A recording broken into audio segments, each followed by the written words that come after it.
Welcome to It's All Geek to Me, a podcast where two friends experience popular nerdy franchises for the first time.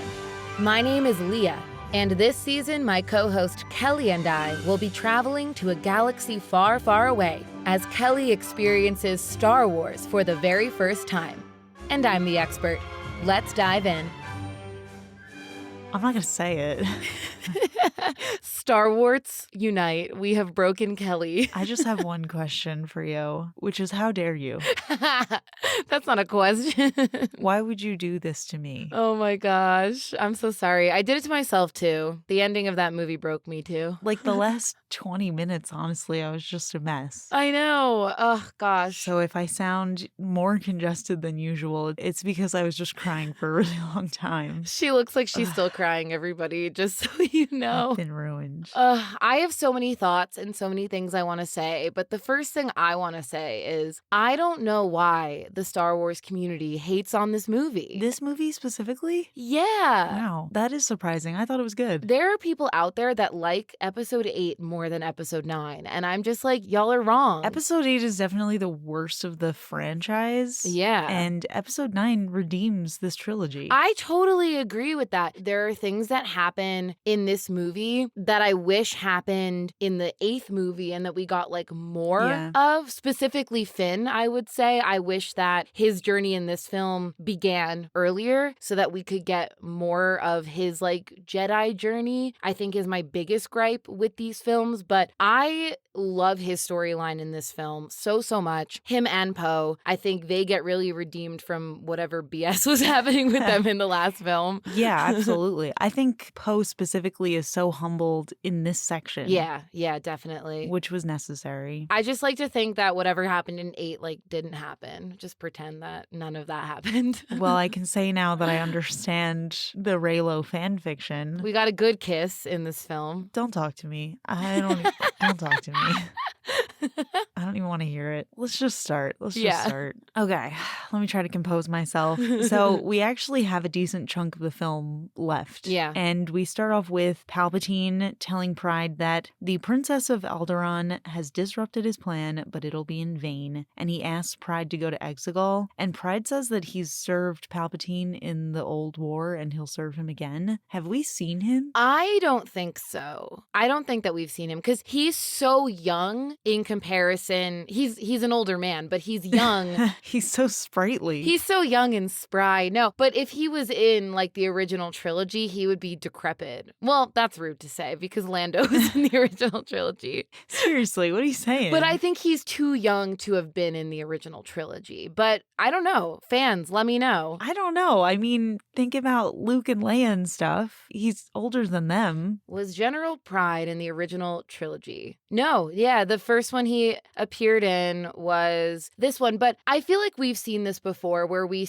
have met characters that were involved with whatever happened before, but we had never met them. Like, remember True. In the first film of this trilogy, in the very first scene, Poe was meeting with that old guy in the tent and he was like, send the princess my regards. But we didn't know who that guy was. He's just some guy. So Pride, I think, was the same situation. Yeah. Okay. So then Palpatine tells him to send a ship to a world they know, let it burn, and that the final order begins. And then he also says she will come and her friends will follow. Mm-hmm. So he's hatching this plan to get Rey to go to him. Yeah. And then we see this planet that they know that's being blown up, and it's Kijimi, and it is being blown up. And I wrote R.I.P. Zori because I thought that she was still on it, but it turns out she's not. She wasn't. And neither was Babu. Thank goodness. So then we cut back to the Rebel base, and Poe finds out that Kijimi blew up from the new Sith fleet. Yeah. And apparently every ship in the Final Order, all of these massive amounts of ships, have planet-destroying weapons. Yeah. So things are looking incredibly grim. And then conveniently a message starts playing on every radio frequency that says, the Resistance is dead. Instead, the Sith flame will burn, all worlds surrender or die, the final order begins. And I love that we got that from our friend Mary from Lord of the Rings. Got to say that line. Charlie, Mary, Dominic, whatever we want to call him. Yeah, he has a good amount of lines in this, but I didn't write down any of his stuff. I love him. One of my favorite hobbits. I loved his hug with that random alien at the end. Yeah, that was really funny. It was like a little awkward. Like he was like, how do I hug you? How do I hug this alien? Probably a tennis ball on a stick. And at this point, I was still a little annoyed with Poe, so I wrote down, oh, he's acting general now. Interesting choice. Yeah. But now I'm like, I love everyone, so I'm okay with it. I feel as though in the 8th movie, everything that Poe did, he was acting through a writer, and it wasn't what the Poe that we know and love would ever do. So it's not what he wanted. He was acting through Rian Johnson. Sorry, Ryan. I'll accept that for now because I feel like he fully redeemed himself in this movie. Yeah.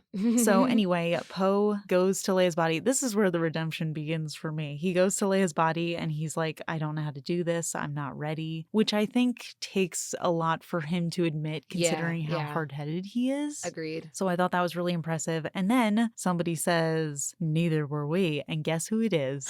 It's Lando. It's Lando. Love He's come him. back to be a part of the resistance, thankfully. And Poe asks how they defeated the Empire with almost nothing. And Lando says, we had each other. Power of friendship. The power of friendship is going to defeat the Empire. Yeah. Now we know that for a fact. So then we cut to the little weird droid and he's poking through Rey's stuff. And Finn is like, stop messing with that stuff. And he's like, oh, is she gone?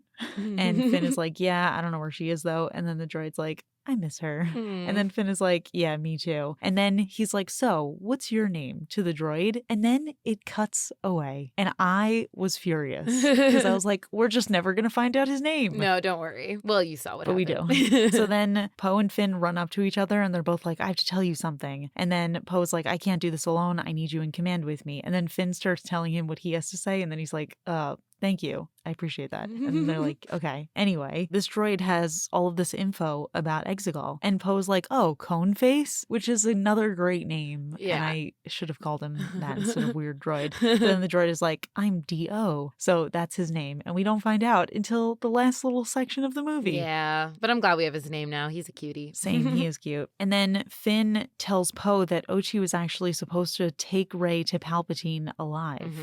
And they start to come to, the realization of what's going on here. So then we cut back to Rey and she is on Jedi Island and she is burning the ship that she came in, which was Kylo's ship. I'm going to refer to it as Kylo's ship because I don't think of it as Ben's ship. Yeah, no. Ben would never fly a TIE fighter. Yeah, no, he would never. And I wrote that it's not a smart idea because I wasn't sure why exactly she was doing it. I thought she was just like in a little fit of rage as people tend to be prone to having in this series. But she was kind of in a fit of rage. Oh, yeah, absolutely. And the Porgs are watching and they are a little freaked out, which I thought was adorable. They're like, oh, God, another wild person coming to our island. Ruining our habitat. We just got rid of the last guy. Seriously. And then Rey pulls out Luke's lightsaber and she throws it into the fire, but a ghostly hand catches it. And it's Luke. And is this her first time actually seeing the past Jedi? Yeah. Okay. So she's a little blown away right now. And he's like, a Jedi's weapon deserves more respect. And then it like cuts to her explaining to him what's going on, that she saw herself evil on the Dark Throne. And she wants to stay on Jedi Island like he did to avoid her fate. Yeah. And he said he was wrong. And it was fear that kept him here. I feel like whenever they die, that's when they become the most wise. Yeah, absolutely. Because, I don't know, isn't that what happens? You die and then you know everything. Supposedly. You see the past, present, and future, and you know all the answers. That's fair. Well, Luke asks her what she's most afraid of, and she says herself. And Luke is like, because you're a Palpatine. Leia knew too. And Rey's like, she didn't tell me. She still trained me. And Luke is like, yeah, because she saw your spirit and your heart. And he says, some things are stronger than blood. Confronting fear is the destiny of a Jedi. And I thought it was weird that she was like, why did Leia still train me even though I'm a Palpatine? mean, her dad was Darth Vader. Yeah, literally. Obviously, she's not a person who would discriminate based on lineage. And I love that line, the some things are stronger than blood, because I feel like I live with that mantra. Yeah, it's a beautiful way of thinking. Yeah. And then Luke tells her that if she doesn't face Palpatine, it'll be the end of the Jedi and the war will be lost. And he's like, there's something Leia would have wanted you to have. And he takes her to like a little hidey hole and we see Leia's lightsaber. Love it. Which I think this is the first time we've seen it, right? Yeah, we've never seen Leia with a saber before because all of her training happened in between movies. Yeah, after Vader died. So we never got to see that. And that, my friends, is a side story I would love to see. Luke and Leia training to be Jedi. Okay, tell me if I'm wrong. I didn't want to go back and check, but Luke and Leia, when they were fighting in the flashback that Luke gives us in this moment, one of the lightsabers was green and one of them was blue. But then at the end of the movie, they're both blue. Well, okay, this is something I didn't know anything about, but somebody on YouTube gave me a whole breakdown of what the colors mean. I sent it to you, but I don't remember offhand what they mean. But do the colors change? Because I feel like when Ben was striking down Snoke, he still had a red lightsaber. Yeah, I'm not sure. But I guess he was still technically evil then? I don't know. Yeah, I think he was still evil then. But I know that green and blue are both good colors. So I'm not sure about that. That might be a question, again, for the listeners. Okay, fair. I'm still learning about the colors of the lightsabers. Fair. I still want a purple one. I don't know what it means, but I still want it. I want an orange one. That would be fun. Yeah. So, like I said, Luke gives us a little flashback, and it's the last night of Leia's training, and Luke and her are fighting lightsabers, and Leia tells him that she senses the death of her son at the end of her Jedi path. So that's why she gave him her lightsaber, and she said one day it would be picked up by someone who would finish her journey. Now, here's my question. She sensed that something was going to happen with her future son, but still Luke blamed himself for the stuff going on? Yeah. Okay. Just wanted to throw that out there. I mean, at that point, she didn't have a son. She was clearly still pretty young. Yeah. I don't know. Luke is just blaming himself for everything. Yeah, which is fair. I mean, I can see how he might forget that moment. Yeah. Until later when he's a spirit and he knows everything and he's like, oh yeah, she did warn me. But also, I feel like for Leia, she chose to put down her saber and not be a Jedi. And in doing that, she felt as though her son wouldn't die. Yeah. So then Luke tells Rey that this is her fight and she should take both sabers to Exegol. And Rey's like, I can't get there. I don't have a wayfinder. I don't have a ship. And Luke is like, you have everything you need. And then Rey goes to Kylo's destroyed ship and she pulls out the wayfinder. Because it's magically okay. It's still intact. Yeah, thankfully. And then the ocean starts rumbling and Luke's old ship floats out. And I loved this moment because this to me was a little callback to his training with Yoda. Yeah. When he couldn't pull the ship out. I know. Loved it. That was definitely the intention. Yeah. It was great. It was very well done. So then we cut to back at the Rebel base. R2-D2 goes up to C-3PO and C-3PO is like, I'm C-3PO, human cyborg relations. And R2-D2 is offended because he's like, you just said that we were best friends before we left. And then C-3PO's like, I would remember if I had a best friend. And then R2-D2 gives him his memory back. Yay. And it's also like a funny little moment where he's like, I'm about to go with Rey on her first journey. And R2-D2 is like, you already did that. Yeah, because he only had the memory backed up to like before he left. So he doesn't have any of that stuff. Yeah. Which means C-3PO might not know Babu Frick anymore. His oldest friend. His oldest friend. So then we also see Finn plugging in Dio, the droid, and they're getting the info that they need so they can plan an airstrike on Exegol, but they still don't know how to get there, and apparently it's like a huge mess to get in, to get out. It's like a stormy planet and everything's all messed up. So then C-3PO goes up to them and he's like, somehow R2-D2 is getting a signal from Luke, and they pull it up and it's Luke's old ship, and it's sending signals to a location that it's headed to, and Finn realizes that it's Rey and she is giving them the way to Exegol. Yeah, smart plan. And then Finn is like, she's showing us how to get there. And Poe's like, then we go together because he learned from Lando that the power of friendship will save the galaxy. As long as they're together, that's all they need. And then I wrote, OMG, is everyone in the Resistance going? That seems dangerous, because I didn't realize that they were coming up with a plan. But then they come up with a plan. Yeah. I thought they were just all going to jump in the Falcon and follow her there. Oh my gosh, no. They all have their own ships. Yeah. And this is kind of the last stand. It's like if they lose here, they have nothing. Yeah. And they actually have a pretty good plan for the most part. There's a lot of issues with the ships taking off from the planet. So if they take out a navigation tower, then the ships can't take off, and then they can't put their shield up until the ships are gone. So people, in theory, would be able to enter the planet's atmosphere. Yeah. And then some people argue that there's not enough of them to take everyone out, but Chewie and Lando are going to send out a distress signal and they are going to ask for help. And Poe says that the First Order wins by making us feel alone, but we are not alone. So a lot of their plan also relies on hoping that people are going to help. Yeah. Which is scary. Yeah. And I loved what Poe said too when he said they make us think we're alone, because I'm pretty sure that's what Zori said to him in the last film. Yeah, it was like a little echo of that. And there was also a little brief moment when our friend Mary/Charlie/Dominic goes to Chewie and he's like, come on, buddy, we need you. And Chewie's like all sad and he's like, okay, I'll come. Yeah, at that point I was like, wait, everyone's just going on the Falcon? Yeah.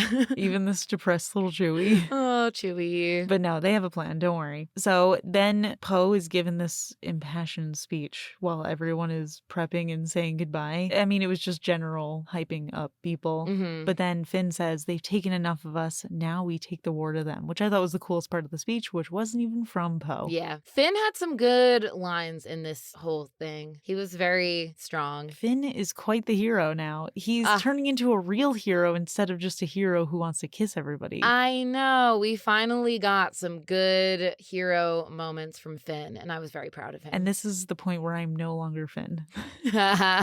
Because I'm staying back. Yeah. I'm Dio now. Yeah, that's and what I'm just I thought. like, please don't touch me. Please don't touch Thank me. you. Thank you. Sad, happy. Happy. His little lines are just adorable. Oh, so cute. So we see Rey approaching Exegol, and it looks like all the ships are just kind of floating there and they are ready to be deployed. And Rey lands and she starts walking in. And meanwhile, all the rebels are following in their ships. And it seems like the Final Order, should I call them the Final Order at this point? Yeah, that makes sense. So the Final Order crew says that they've got the resistance coming, and Pride orders them to use the cannons. I think he says ion cannons. And then everyone starts firing at the rebels as they approach. And Poe has another plan for that, which he says if we get to their altitude, they can't fire without hitting each other. Smart. So Poe's really got an answer for everything. He's doing well. Yeah.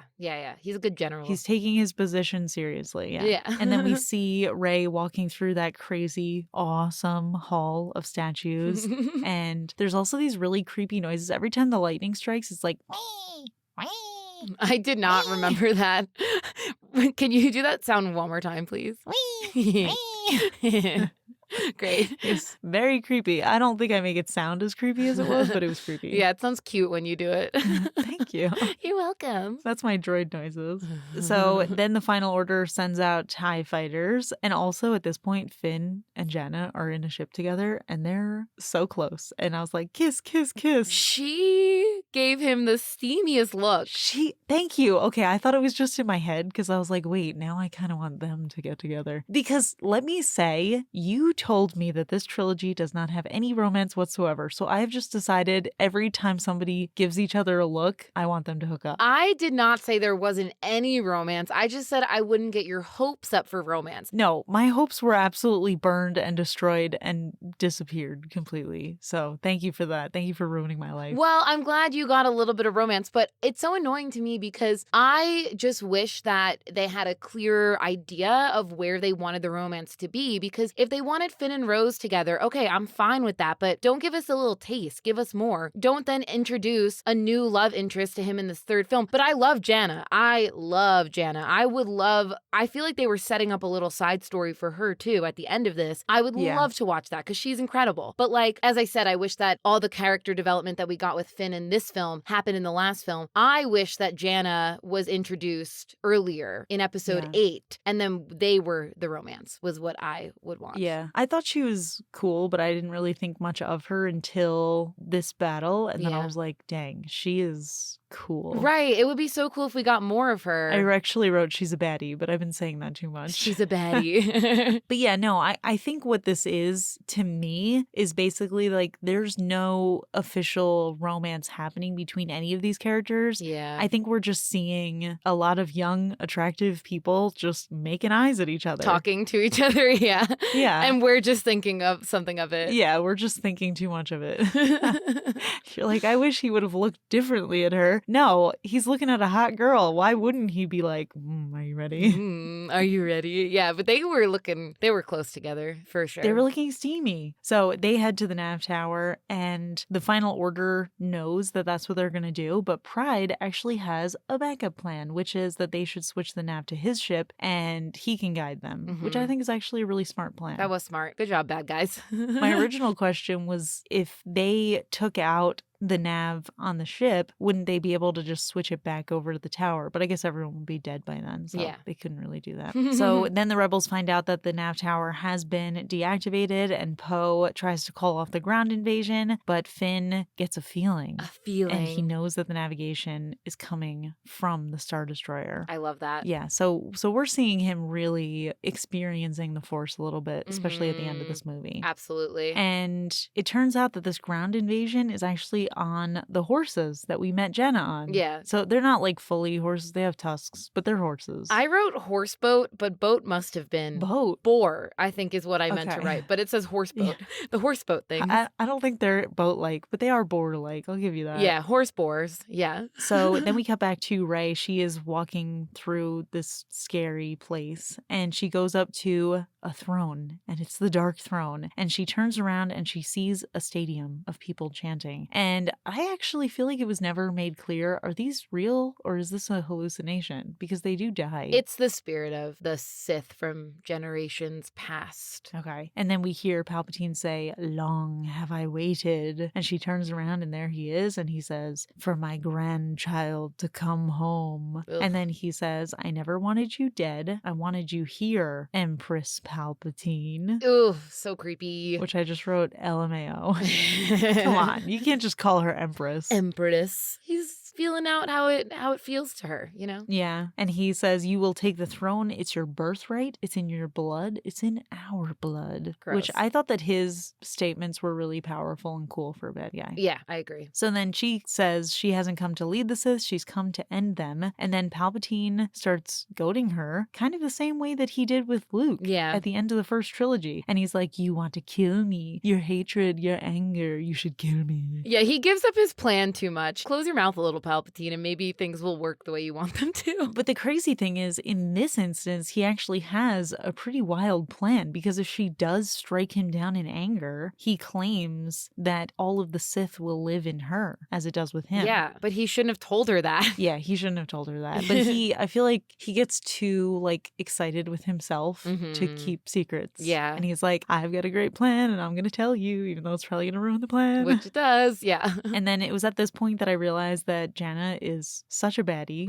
with a bow and arrow, because her and Finn jump out and they have BB-8 hacking into the mainframe, and they, I don't know, take the ship offline. Yeah. But then Finn gets another feeling. He realizes that they're resetting their systems, and he's got to stay back and he's got to do something. This is the point at which I started crying, and it pretty much didn't stop because everyone's kind of being outnumbered, and Poe starts to realize that nobody's coming. Yeah. But before anything really intense happens there, we go back to Palpatine, and he's telling Rey that the time has come, and all the people in the stadium, the spirits, I guess, start bowing. And then Palpatine is like, "With your hatred, you will take my life and you will ascend." And then Rey is like, "All you want is for me to hate, but I won't, not even you," which is weird because she definitely does hate him, but that's fine. But she can't feed into it. Tell him. Yeah. So then he calls her weak like her parents, and then she says her parents were strong. They hid her from Palpatine. And then there's like a rumbling, and the sky opens up, or I guess he opens up the rock. The hatch thing. Into the sky. Yeah. And then Palpatine is like, "You don't have long. No one is coming to help you." And then she sees all of the destruction, all of the rebels getting shot down. And he basically says it's her fault that they're all here and that they're all going to die. And he tells her she takes the throne, the fleet will be hers, and she's going to have the power to save them. And then he also says, "Refuse and your new family finally dies.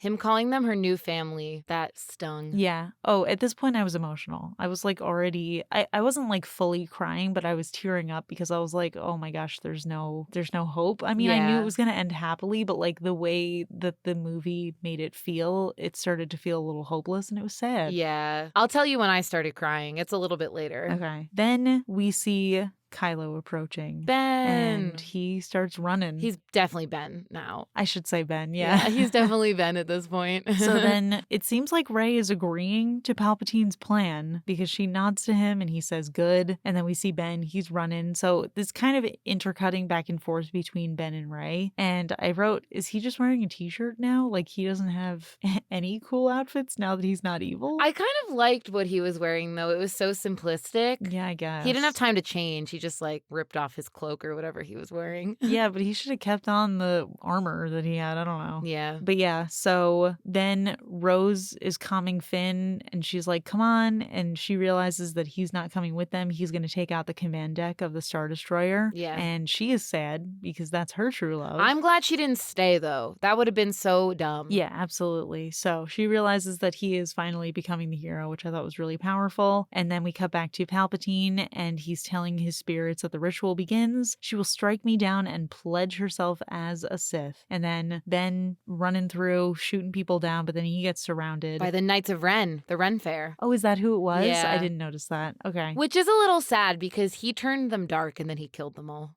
Yeah. They were fated to never have a good situation. Yeah. So Palpatine says she will draw her weapon, she will come to me, and then Rey pulls out her lightsaber. Ben's fighting everybody off. And then Palpatine is like, she will take her revenge, and with a stroke of her saber, the Sith are reborn and the Jedi are dead. And then Rey looks at him and she draws her lightsaber back, and then we see it disappear because now it's in Ben's hand. I love this moment so much. I always interpreted it that as soon as we, the audience, saw Ben for the first time, Rey knew he was there. Yeah. And absolutely. she was just sort of using this as like a stalling tactic until Ben could arrive. Oh, yeah. Okay. I guess that makes sense. Yeah. And there's actually one point where she isn't sure fully what to do. And then Ben, Nods wherever to her. he is, nods to her. Yeah. I love those shots. They're so good. So then that's when it all happens. Yeah. So good. Ooh, very good. Very good. So yeah, then she pulls out the other lightsaber that she has and she starts fighting people off. And then Ben comes into the room and they are finally together and they both face Palpatine with their lightsabers. My one gripe with this is I do wish, and I might be wrong, but because it's so hard to see when they're holding them, I wish that she had given Ben Leia's lightsaber. Yeah, because that's his parent. And I think that it makes her prophecy more powerful when she says she sees her son die at the end of her Jedi journey, but one day someone else will take up her lightsaber and finish. I wish that Ben had her saber, but oh well. Interesting theory. I don't know how I feel about it just yet, but let me think on it. But yeah, so Palpatine is like, stand together, die together. And then he starts pulling them around with the Force, but then I don't know exactly what happens to him. But he's like in pain. And then he realizes that they're a dyad. Yeah, and I think, and then he realizes that if he takes their powers, that he doesn't need Rey anymore to bring the Sith back. He can just do it himself. But also the line, stand together, die together, made me think of Lost so much. The live together, die alone line. And I was like, J.J. Abrams, I see you. I see the Lost inspo. So then Palpatine realizes, like you said, that the power of them could restore the one true emperor. So then he just starts sucking the life out of them. Mm-hmm. And then they both fall. And then this is the point where I started full on crying. I was emotional and I was like teary. But then we see from Poe's perspective, people start dying. One of his friends, Matt from Heroes, is like asking him what to do. Oh, is that who it was? Who in this moment, literally right now, real time, I also realized that he's from Lost too. Is he? Okay. I don't remember him. He was the pilot who died in the first episode. Oh, I wouldn't remember that. I've only seen the first episode once. I've seen the first episode at least 4 times. Wow, that's hilarious. But yeah, so he sees him die and then he hears like all the screams of like the rebels losing and stuff, and they're like, Poe, what do we do? And then he loses all hope, and he says, my friends, I'm sorry, I thought we had a shot, but there's too many of them. I'm tearing up. It was an intense moment. It was. And yeah. then we hear Lando being like, but there are more of us, Poe. And then he looks up and there's all of these ships arriving. I'll cry. That's when I started crying. As soon as we saw the fleet, I just lost it. I was like, they're here. Oh they my believe. gosh. They have hope. At that point, I started actually sobbing and I had to pause. And I was like, I can't handle it. And then I composed myself. I stopped crying and then I continued. But unfortunately, that was not all the tears that I could cry today. No. There was also a quick moment here, and I feel like this is one that will mean more to you the more that you watch these films. But when we see the fleet for the first time, we do go into one of the ships, and there's an old guy there that says, "Nice flying, Lando." He's just some old dude. That is actually Wedge from episode 4. Oh, Wedge. I know Wedge. Just kidding. I don't. Well, he was the last one who was with Luke when they were doing the Death Star mission. He was the last one to survive that mission. Oh, wow. Okay. Didn't catch that, obviously. But you will next time, now that you know. So yeah, everyone starts taking out the fleet of the Final Order, and Poe says every cannon that they take out is a world saved, which I thought was a really cool way of thinking of it. And then we see General Pride, and he's like, where did this navy come from? And one of his soldiers says, it's not a navy, sir. It's just people. Which is a rebellion. That's what a rebellion is built from. Just people. Love it. Love to see it. And we see that Zori and Babu Frick are alive. Yay! And they are helping. They made it off Kijimi. And Poe is so excited because he is secretly in love with Zori. Not secretly. Very Yeah, I openly. guess it's not really a But secret. Zori's like, no, dude. Not gonna happen. So then Palpatine is like, look what you have made. I don't know who he's talking to. I guess the spirits. And everyone's cheering for him. But then Ben gets up because I guess he still has some of that life force left. And then Palpatine picks him up with the force and he says, as I fell, so falls the last Skywalker. And then he throws him into some abyss, but first cracks his back against a rock. And I was like, he would have died from that. But it's a movie. But it's a movie. Yeah, just casually get your back broken and then fall down a cliff and you're just fine to walk. Totally okay, after. yeah. Well, he was limping pretty heavily when we see him again. Yeah, I guess that's fair. But I mean, the back thing? Ooh. I don't know. Yeah. So yeah, then Palpatine is hyped. He starts shooting lightning at the sky and he's like knocking down all of the rebel ships and everyone's systems are failing. And according to the closed captions, Palpatine is laughing evilly. But I feel like his laugh is always evil. Unlimited power! And then Rey wakes up and she is looking up at the sky and she sees them falling and she whispers, be with me, be with me. And we start to hear, and this is when I started crying again. I love this. All the Jedi whispering to her. And it was Obi-Wan and all of the people from the past. Obi-Wan was the first one, but then we cycle through basically everyone. And then we also hear Qui-Gon. Yeah. At which point the tears were really flowing. And he says, every Jedi who ever lived lives in you. And I was just sobbing again, had to pause again, compose myself. I also was sad during this point because I realized that you don't know Windu's first name. So you might not have realized that Windu was also involved in this, but Mace is Windu. Yeah, I heard him at that point. I was recognizing some of the voices and I was trying to read the names, but I didn't recognize all the names, but I did recognize the important voices. Yoda, Qui-Gon, yeah. Samuel L. Jackson has a very distinctive voice, so it was easy to tell. My thought on that is because in the Clone Wars, and I think Rebels is the other animated series, the names that we were seeing, I have to assume we would meet in those series. Okay, yeah, makes sense. But I'm not sure because I didn't watch them. So yeah.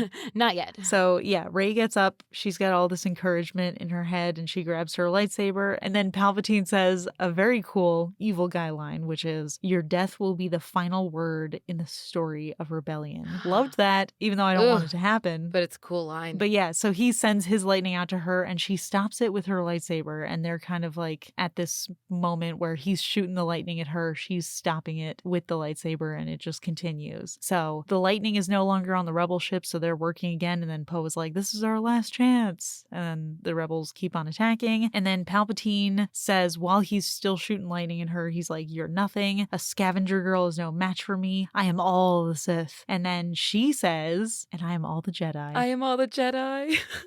I was crying here. Oh, were you? I wasn't crying at this point. Yeah. I love the I am all the Jedi line. It was a good line, though. Yeah. And so his lightning starts shooting back to him, and he starts kind of getting electrocuted and dying and peeling away. And then there's a massive explosion, and then the whole place starts crumbling. So I guess technically she did not kill him. He killed himself. True, because it was sort of his own lightning, firing it back at him. Yeah. Very cool. And then Jenna and Finn do take out the command center, and we actually see Pride looking out the window at them before he gets blown out of it, which I thought was a crazy cool shot. And then Poe is cheering from his ship, and he's like, Finn, are you seeing this? And then Rose tells him that they didn't board, and Poe realizes that they're still on the command ship, which is falling now. So they're going to die if he doesn't save them. And we see Finn and Jenna start falling, and then Poe's like, I'm going to go get them. And someone's like, don't do it. Like, you're not fast enough. And he's like, don't worry, I'm really fast. But then Lando's like, no, I got this. I'm faster. I'm really fast. Yeah. And technically the Falcon is his ship, isn't it? It is his ship. I do like that. Well, I was going to say I like that Lando gets his ship back, but in the end, Rey just has the Falcon, so. Yeah. But he gets to use it for his moment of glory. So yeah, they go save them, and then the Star Destroyer collapses, and then we see Rey looking around at all the destruction, and then she drops the lightsabers and she collapses. And then we see Finn and Jenna and Chewie, and they see her, and Finn is like, no, Rey. And then she looks pretty dead. She's got her eyes open, and she's dead. I think she was dead, yeah. Yeah, she's dead. But then a hand pops up, and it is Ben, who didn't get paralyzed, even though he did break his back. But this is where he's limping pretty heavily. Yeah, so he starts crawling to her, but then he manages to get up, and he like limps over to her, and he pulls her onto him. And I was like, she looks pretty dead, but are they gonna kiss? And then I wrote, no, they're not gonna kiss. He's just hugging her. But then I'm just upset that you would do this to me, knowing full well that this would destroy me. I'm just gonna try to get through it without crying. So he starts meditating. He's holding on to her, and she wakes up. So he's like using her little life force trick to get his life force into her. Yeah. And then, why would you do this to me? She's like, Ben, kiss again.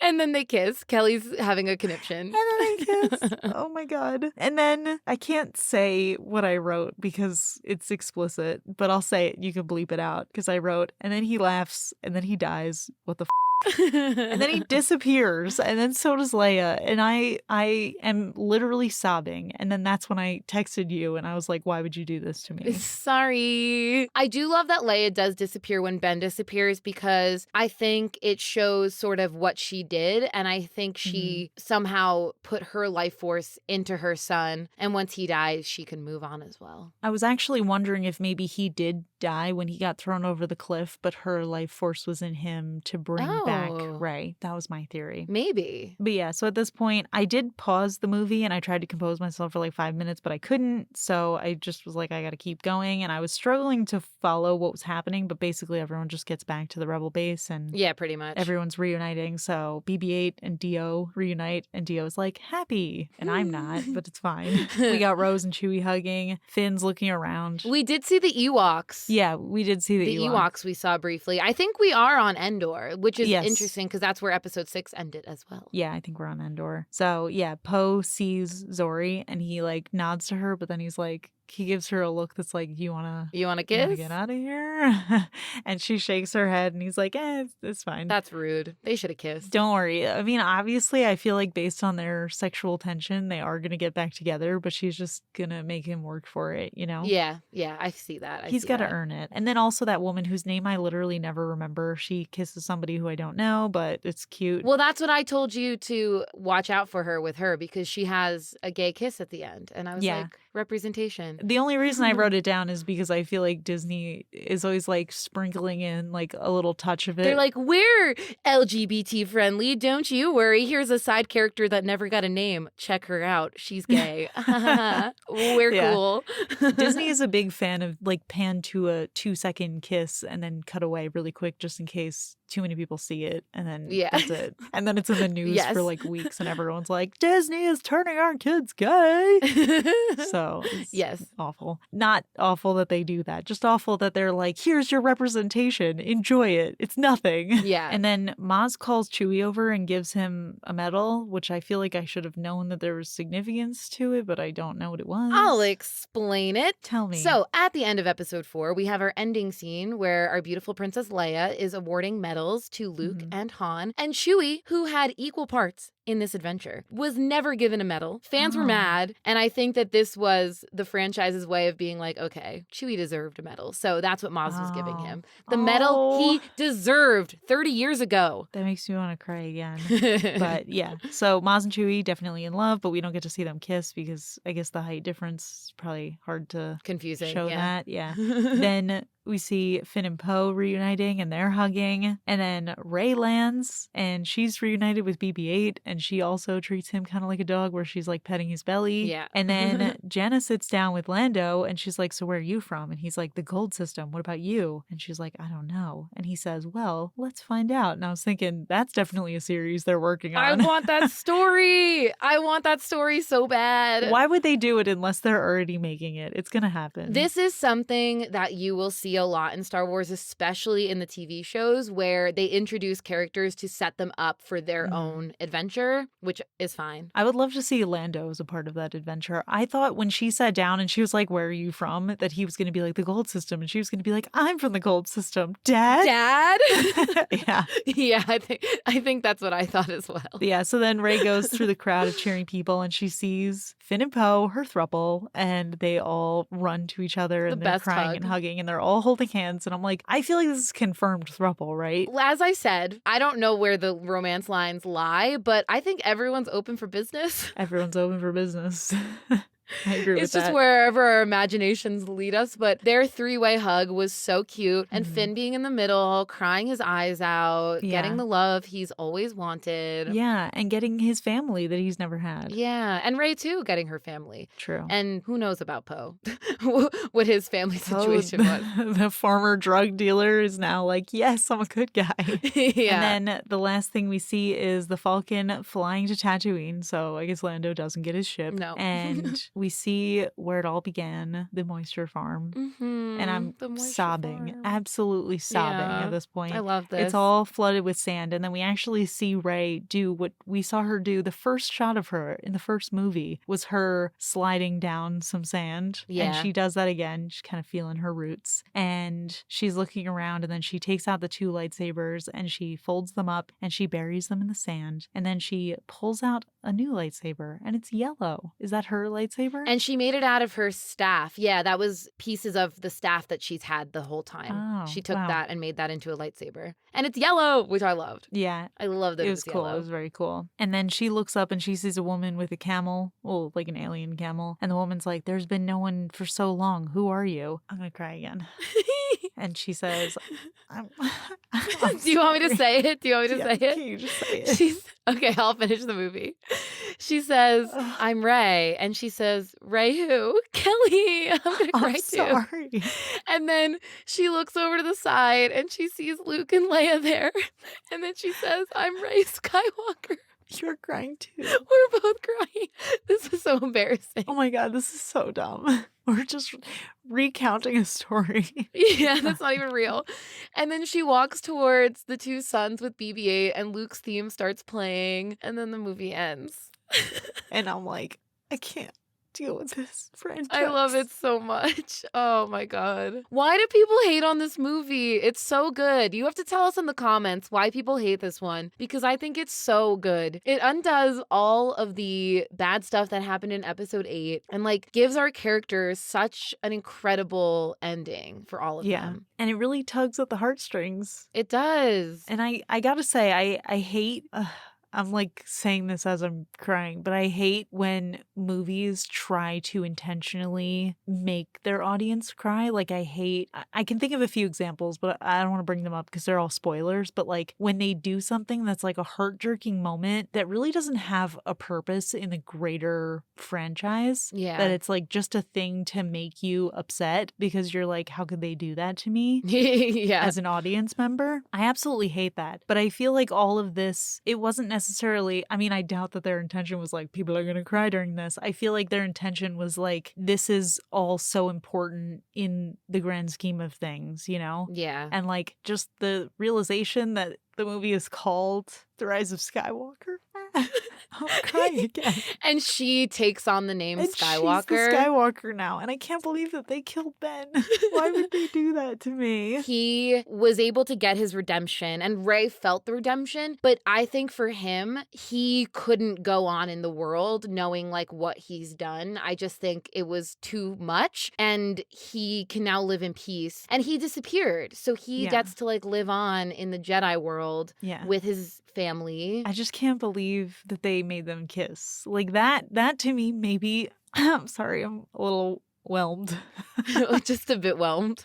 I'm not like fully overwhelmed, but I'm a little whelmed. But no, I feel like that kiss was meant to be one of those heart-jerking moments because it's like, why would it happen? But at the same time, I get it because it's like they've had such a strong connection. He just gave her his life force. Yeah. So like obviously there's like a huge emotional bound there, you know? Right. And I mentioned this before about the two of them is I never really considered their connection to be romantic. And even that kiss, I don't necessarily think it was romantic. Like, I think if Ben survived, would the two of them like fall in love and have babies? I don't know. Yes. If they would. You think they would. I don't know if they would. But I just think, their connection was so strong. They were two halves of a whole. Yeah. And now that like Rey has his life inside of her, like he doesn't need to be there to continue, for her to continue on. No, I totally get where you're coming from. But man, it was a tearjerker. It was. And for me, a person who literally lives for the romance, it broke me. It did break me. Yeah, it was definitely a lot. The whole end of this movie broke me. And you know this about me. I am not the person who cries at this stuff. You aren't. I was so happy when you texted me. You texted me, why would you do this to me? You ruined my life. I'm so sorry. I didn't realize that Star Wars would be the thing that did it for me. Like, I know. I think of the people I know who are like big fans of Star Wars, and they're like the same people who like laugh at me for crying about like silly things, you know? Yeah, yeah. So you included. But now here you are, a true Star Wars. Now you've seen the entire main Skywalker franchise. Saga. Yeah. I love to see it. Yeah. I love to be a part of it. So I would hope that they come back one day and do more, but I don't know if they will with this. I feel like they wrapped it up so nicely. I don't know how I would feel about it. Yeah. John Boyega, I think, has said that he would not come back as Finn. He wouldn't return to the franchise. But he also had some really like not great stuff with it. People were not happy to see a Black person as a main character in this film. Really? And he dealt with a lot of racism. Is that really that surprising to you? People are terrible.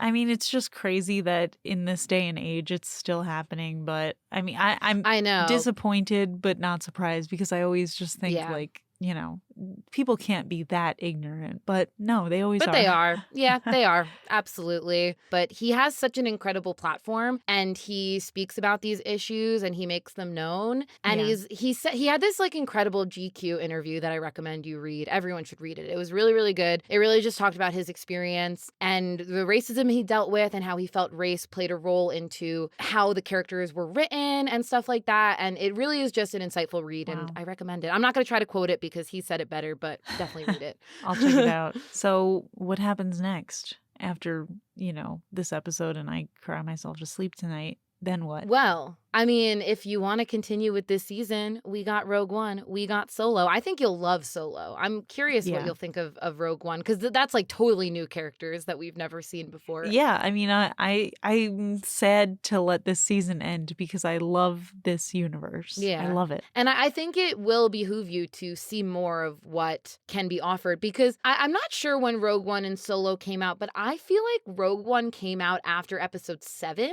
and then Solo came out after episode 8, I think, but I'm not 100% sure on that. Okay. Well, yeah, maybe we should see what our audience thinks. Should we watch 2 more movies or should we end the season here? I say we watch 2 more movies. I vote that too, but I do want to hear what they think. Rogue One is one of my favorites. I rank it very, very high. And I think Solo is a better movie than people give it credit for. I love Han Solo and Chewie, so I would love to see some of their adventures. I think a lot of people were upset. I think I've mentioned this before, that it wasn't Harrison Ford playing a 20-year-old Han Solo. How dare they? But it's like, yeah, if you want the franchise to continue and you want to see the characters that you love, you have to let other actors try it out. Be the characters. Yeah, exactly. Be the characters. Because when you're doing these prequels, you can't use the same actors if it's been 50 years Imagine Hayden Christensen playing himself as a 10-year-old. That would be weird.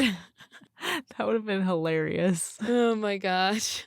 But yeah. Okay. Well, I guess we'll hear from our fans. And if you guys want to hear more, we'll see you next week. Yeah, see you next week. I believe we will be doing more Star Wars. I feel it. The Force is telling me. You have a lot of hope. I have a lot of hope. Not hopeless yet. Bye, everyone. Bye. Happy. You've been listening to the It's All Geek to Me podcast, hosted by Leah and Kelli. Make sure to hit subscribe in your favorite podcast player and give us a rating. You can also follow us on Twitter at All Geek Podcast. New episodes drop every Thursday. See you next week.